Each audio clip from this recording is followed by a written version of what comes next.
de la casa y fuera de casa. Pero el séptimo día es el santo sábado del Señor. Es el sello de Dios. Y es importante que usted sea marcado, a fin de que usted sea identificado como hijo o como hija de Dios. ¿Sabe? Adán y Eva guardaban el sábado. Dios guardaba el sábado. Todos los profetas guardaban el sábado. Jesucristo también guardó el sábado. La Virgen María también guardaba el sábado. Lucas capítulo 23 del 54 al 56. Los apóstoles guardaban el sábado. El apóstol Pablo se convirtió después a Cristo. También guardaba el sábado. Hechos 17, Hechos 18, Hechos 13. Todos guardaban el sábado. Y en la nueva tierra nosotros también guardaremos el sábado. Isaías 66, 22 y 23. Allí dice que nosotros vamos a guardar el sábado. Todos guardaron el sábado. Todos los hijos de Dios siempre guardaron el sábado. Yo pregunto, acérquese más a mí. Todos guardan el sábado. Yo pregunto, ¿y usted? ¿Y usted? ¿Guarda ese día? ¿Quiere guardar ese día? ¿Quiere recibir el sello de Dios? ¿Quiere ser sellado hoy con el sello de Dios? ¿Quiere ser un siervo, una sierva de Dios? Entonces reciba las bendiciones del sábado. Comience a guardar el sábado y Dios le dará a usted ricas y poderosas bendiciones. ¿Vamos a orar? Oremos. Querido Padre Celestial, gracias por el estudio de hoy, por la decisión tomada de guardar el sábado y recibir el sello de Dios. En tus manos yo te entrego a esta persona que acompaña el estudio bíblico hoy, en el nombre del Señor Jesús. Amén. Oh, qué gozo encuentro en Cristo, cuánta paz a mi alma da. A su causa me consagro y su amor, mi amor será. Yo me rindo a ti, yo me rindo a ti. Mi flaqueza, mis pecados, todo rindo a ti.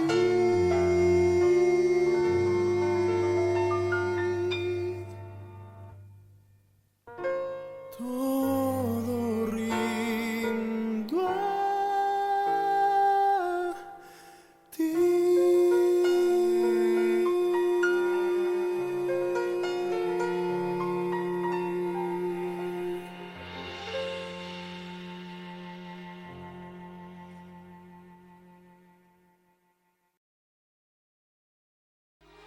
Hola amigos, ¿todo bien?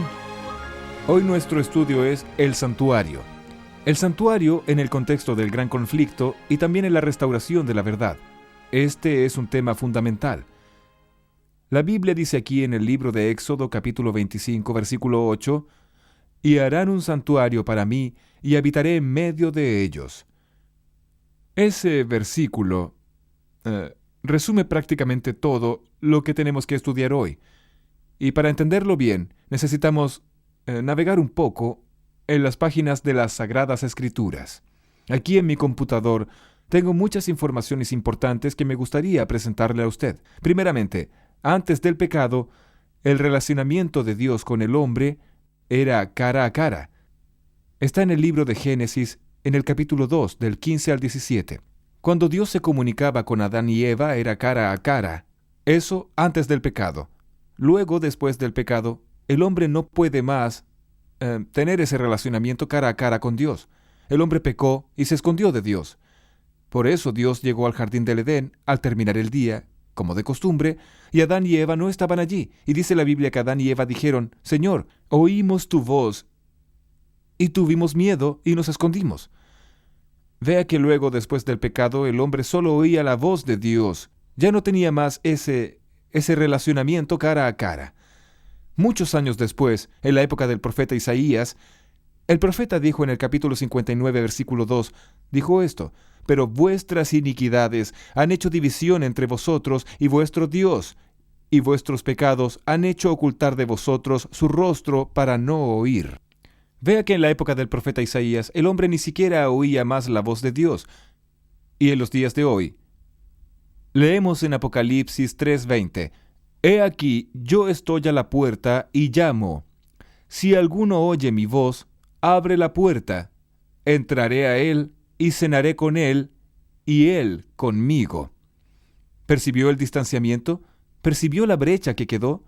El hombre tenía comunión plena con Dios, pero el pecado lo apartó, y hoy, infelizmente, nosotros, los seres humanos, ya no conseguimos más oír la voz de Dios. Por esta razón, ya que el pecado hizo esa separación, ese muro de separación, entonces, basado en eso, y por esta razón, es que Dios pidió, y está aquí en la Biblia, Dios pidió, hagan un santuario, y yo habitaré en medio de ellos. Y ahí Dios pide hacer el santuario. En el capítulo 25 de Éxodo, Dios dice cuál material debería usar para hacer el santuario. Y allí habla de oro, plata, habla también de bronce, menciona los colores, las medidas. Dios da toda la orientación para que el santuario pudiera ser hecho. Y así, Dios pidió a Moisés que hiciera el santuario. Pero ¿cómo es que Moisés podría hacer un santuario si él no tenía la especialidad? No era un especialista en construcción. No sabía hacer eso. Entonces Dios le dio una visión, y la visión que Dios le dio, yo se la quiero mostrar a usted ahora. Para que Moisés hiciera un santuario semejante a aquel, vamos a acompañar en la palabra de Dios. En la Biblia Sagrada, ¿qué visión es esa? ¿Qué mensaje es ese? ¿Qué modelo es ese? Vamos a ver. Abra su Biblia en el libro de Apocalipsis, capítulo 11, versículo 19, y vamos a ver aquí cuál fue la visión que Dios dio a Moisés y qué modelo es ese que Dios dio a él para que él pudiera construir un santuario de la forma correcta. Dice aquí el Apocalipsis 11, 19, «Y el templo de Dios fue abierto en el cielo, y el arca de su pacto se veía en el templo. Y hubo relámpagos, voces, truenos, un terremoto y gran granizo». ¿Vio? Dios mostró a Moisés un santuario que existe en el cielo y le dijo, «Haz un santuario semejante a este». Aquí en el libro de Hebreos, capítulo 8, versículo 5, confirma este mensaje. Dice así, «Los cuales sirven lo que es figura y sombra de las cosas celestiales, como se le advirtió a Moisés cuando iba a erigir el tabernáculo, diciéndole, mira, haz todas las cosas conforme al modelo que se te ha mostrado en el monte». Así Dios dio la visión del santuario a Moisés y le dijo, haz uno igual, y Moisés hizo uno igual. ¿Cómo es ese santuario? Veamos algunos detalles del santuario. Toda esa construcción, los muebles, algunos detalles importantísimos, conforme Dios mostró a Moisés en aquella visión. Vamos a ver. Aquí en mi computador yo tengo mucha información que voy a mostrarle a usted, que usted podrá acompañar en la Biblia y también a través de las imágenes. El santuario que Dios pidió que Moisés hiciera debería tener un patio, el lugar santo y un lugar santísimo. Veamos de nuevo, un patio, un lugar santo y un lugar santísimo. En el patio había dos objetos, un altar de sacrificios de animales y una vasija con agua o una fuente si usted quiere, una fuente con agua. Ahí entrando en el lugar santo tenía una mesa con 12 panes. Eran llamados panes de la proposición, panes hechos de la flor de la harina, sin levadura. Tenía una pila de 6 aquí y una pila de 6 aquí, 12 panes. Aún en el lugar santo tenía un candelero con 7 lámparas. Esas lámparas estaban encendidas de día y de noche, continuamente. Lo que hacía que aquellas lámparas se mantuvieran encendidas era aceite. Tenía también en el lugar santo un altar de incienso. Ese altar quedaba más o menos allí, cerca de la división al lugar santísimo, pero aún en el lugar santo, un altar de incienso. Después, pasando al lugar santísimo, había una cortina grande, un velo enorme. Esa cortina se llamaba velo. Ese velo era el que separaba el lugar santo del santísimo. En el lugar santísimo había una gran arca, una gran caja, un gran arca de madera revestida de oro, y esa arca es conocida en la Biblia como arca del pacto o arca del testimonio. Allí estaba en el lugar santísimo. Dentro de esta arca, en el lugar santísimo, estaba el maná, la vara de Aarón que floreció, y las 2 tablas de los 10 mandamientos. Eso estaba dentro del arca. Sobre el arca había una tapa, y esa tapa se llamaba propiciatorio. Y sobre la tapa había 2 ángeles, querubines, hechos de oro, así, uno inclinado hacia el otro, así. ¿Entendió? De esa manera, 2 ángeles sobre la tapa del arca, y ahí, en el medio de esos 2 ángeles, sobre el arca en el lugar santísimo, era exactamente allí que Dios se manifestaba una vez al año. Ese día que Dios se manifestaba era conocido como el día de la expiación. Era el día de la reconciliación, el día del juicio, el día del perdón, el día de la misericordia. Ese día de expiación, Dios se manifestaba allí, en el lugar santísimo sobre el arca, entre los 2 querubines. Esa manifestación de Dios allí era conocida como Shekinah. El Shekinah era la presencia de Dios, una nube de fuego con la presencia del Dios Todopoderoso. Todo eso que acabé de presentarle a usted está en Hebreos capítulo 9 del 1 al 7. Recordando que en lugar santo el sacerdote entraba y en el lugar santísimo solo el sumo sacerdote. El sacerdote entraba en el lugar santo 2 veces al día y en el lugar santísimo el sumo sacerdote solo 1 vez en el año o al año. ¿Qué significaba todo aquello? ¿Para qué aquel santuario? El santuario del Antiguo Testamento era como una escuela para enseñar al pueblo el plan de la salvación, porque antes de que Cristo muriera en la cruz, las personas no tenían esa referencia que nosotros tenemos hoy para obtener el perdón por la sangre de Cristo. Entonces, ellos tenían el santuario, y toda vez que cometían algún pecado, ellos debían tomar un cordero. El pecador llevaba el cordero hasta el patio del santuario. Allí él se arrodillaba, colocaba la mano sobre la cabeza del cordero, confesaba sus pecados a Dios y transfería su culpa del pecado para el corderito. Después tomaba un cuchillo y cortaba el cuello del corderito, y aquel corderito moría en su lugar, y la sangre de él era usada allí en el santuario por el sacerdote. Y el sacerdote entonces, con su pulgar derecho, hacía impresiones digitales en las puntas del altar, y lo restante de la sangre lo vertía en el velo y derramaba en la base del altar. Levíticos 4, del 23, o mejor, del 27 al 30. Allí está la descripción de ese ritual, del santuario. Así el santuario funcionó durante muchos años antes de Cristo. Era una tienda móvil que ellos montaban y desmontaban, e hicieron eso más de 40 veces. Aproximadamente 41 veces montaron y desmontaron el santuario. Y así ellos hacían el ritual del santuario cada día durante todo el año. Cuando completaban un año haciendo todo eso, entonces el sumo sacerdote entraba en el lugar santísimo para presentar los pecados de todo el año a Dios. Dios se manifestaba y por su misericordia perdonaba los pecados del pueblo. Y ese día era el día de la purificación del santuario, era el día de la expiación, era el día del juicio. Y ahí ellos hacían toda la limpieza del santuario, cambiaban las cortinas, cambiaban los tapetes, limpiaban todo, toda aquella sangre, sacaban todo de allí y al año siguiente comenzaba todo de nuevo. Y así sucesivamente. ¿No es increíble todo eso? Es realmente impresionante. Ahora, ¿qué significaba cada detalle del santuario? Primeramente, el santuario tenía 3 puertas. La primera puerta era de la calle para el patio.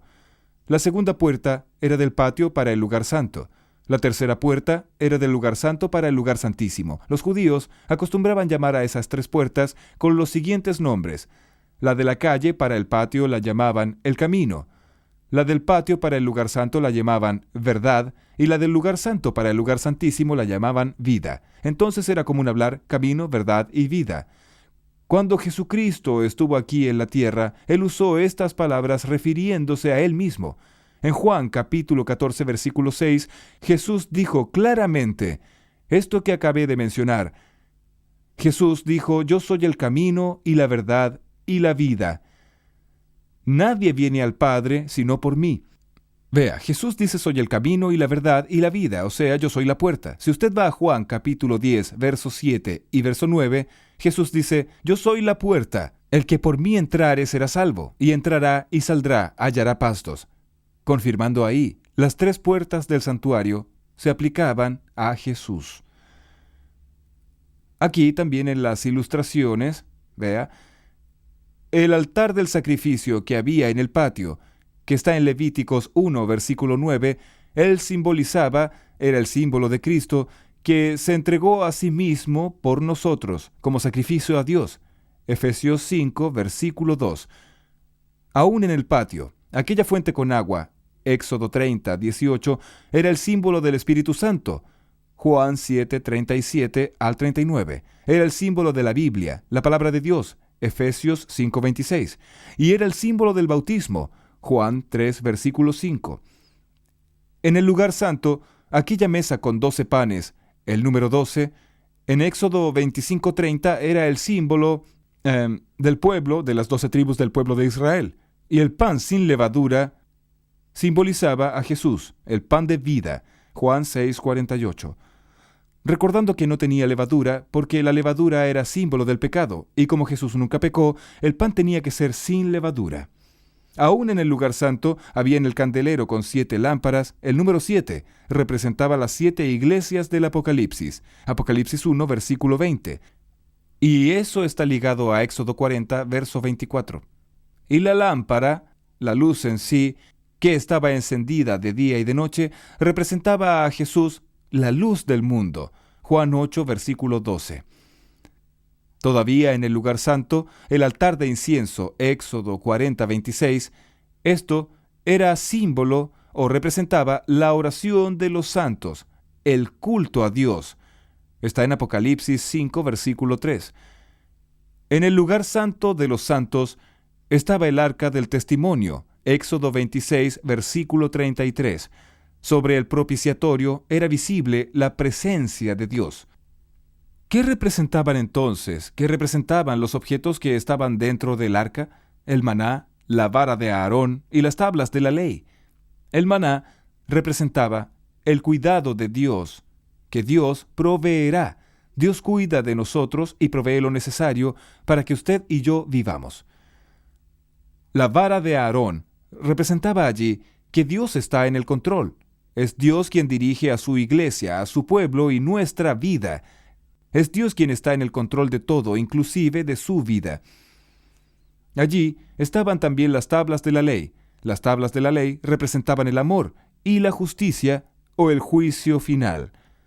Así, usted percibió que el corderito simbolizaba a Jesús. El sacerdote simbolizaba a Jesús. El sumo sacerdote simbolizaba a Jesús. Las 3 puertas simbolizaban a Jesús. El sacrificio era el sacrificio de Jesús. Todo lo que había en el santuario era símbolo de Jesús. Por eso, vean lo que sucedió cuando Jesús murió en la cruz, ya que todo representaba a Jesús, ya que todo era símbolo de Jesús. ¿Qué sucedió cuando Jesús murió en la cruz? Vamos a ver, acompáñeme aquí. En primer lugar, vamos a abrir la Biblia en Isaías 53 para que usted tenga la seguridad que todo en el santuario simbolizaba a nuestro Señor Jesucristo. Aquí está, Isaías capítulo 53, a partir del versículo 3. Con mucha solemnidad voy a leer: despreciado y desechado entre los hombres, varón de dolores, experimentado en quebranto, y como que escondimos de él el rostro, fue menospreciado y no lo estimamos. Ciertamente llevó él nuestras enfermedades y sufrió nuestros dolores, y nosotros le tuvimos por azotado, por herido de Dios y abatido. Mas él herido fue por nuestras rebeliones, molido por nuestros pecados. El castigo de nuestra paz fue sobre él, y por su llaga fuimos nosotros curados. Todos nosotros nos descarriamos como ovejas, cada cual se apartó por su camino. Mas Jehová cargó en él el pecado de todos nosotros, angustiado él y afligido, no abrió su boca. Como cordero fue llevado al matadero. Vea, como cordero fue llevado al matadero. Y como oveja muda, delante de sus trasquiladores, él no abrió su boca. Juan el Bautista lo reconoció como Cordero de Dios. Cuando Juan el Bautista vio a Jesús allí en el río Jordán, dijo: «He aquí el Cordero de Dios que quita el pecado del mundo». Sí, todo el ritual del santuario apuntaba a Jesús. Así como el pecador confesaba los pecados y transfería su culpa al corderito, y el corderito moría, así también Jesús llevó sobre sí nuestras culpas, nuestros pecados. Todos los pecados Jesús llevó sobre sí, e infelizmente Jesús tuvo que morir. Pero felizmente Él murió, porque si Él no hubiese muerto, nosotros no seríamos salvos. Él llevó sobre sí nuestros pecados, como el corderito también en el Antiguo Testamento simbolizaba esto. Mi amigo, mi amiga, ahora que usted entendió muy bien eso,